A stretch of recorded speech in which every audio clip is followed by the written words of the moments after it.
Hi friends, சின்ன மருமகள் அடுத்து என்ன நடக்க போகுதுன்றத இன்னொரு வீடியோல ஒரு குட்டி பிரமுவா பார்க்கலாம் வாங்க.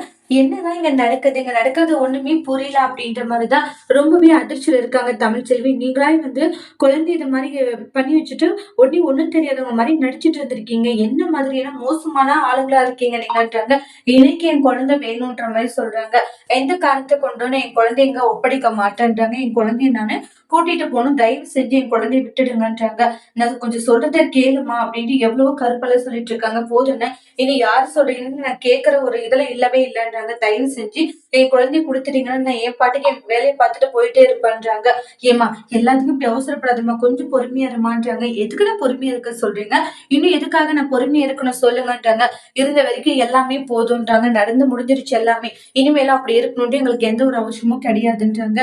என் குழந்தை இந்த அளவு கஷ்டப்பட்ட பிறகும் என் குழந்தைங்க விட்டு போகணுன்ற எந்த அவசியமும் எனக்கு கிடையாதுன்றாங்க. இனி என் குழந்தைய நான் கூட்டிட்டு போறேன், என் குழந்தைய எப்படி பாத்துக்கணும்னு எனக்கு தெரியும்ன்றாங்க. எந்த அளவுக்கு தமிழ் செல்விகிட்ட கருப்பும் மலரும் சொல்லுமோ அந்த அளவுக்கு சொல்றாங்க. ராஜாங்கம் பாத்தீங்கன்னா எதுவுமே பேச முடியாததா இருப்பாங்க. சேதர் இருந்துட்டு நீ ஜெயிக்கிறியா நான் ஜெயிக்கிறதா பாக்கலான்ற மாதிரிதான் உங்களுக்குள்ள அந்த வாக்குவாதம் போயிட்டு இருக்கும். எப்படியாச்சும் இவளே அந்த குழந்தைய தூக்கிட்டு போனாலே சந்தோஷம் தான் அப்படின்ற மாதிரி ஐஸ்வர்யா மனசுல நினைச்சிட்டு இருக்காங்க. அடுத்து என்ன நடக்க போகுது? நம்மளுடைய குழந்தைய தமிழ் செல்வி தூக்கிட்டு போயிடுவாங்களா? சேது அதுக்கு எப்படி விட போறாங்க? அதையும் மீறி குழந்தைய தூக்கிட்டு போனா சேது தன் குழந்தைய பாக்கிறதுக்கு அடுத்து என்னெல்லாம் ட்ரை பண்ண போறாங்க? இதுல பாட்டி ஏதாச்சும் சேதுக்கு உதவி செய்வாங்களா இல்லையான்றதெல்லாம் நம்ம அடுத்தடுத்து வரக்கூடிய பிரமோல நம்ம வெயிட் பண்ணி பார்க்கலாம். தேங்க்யூ.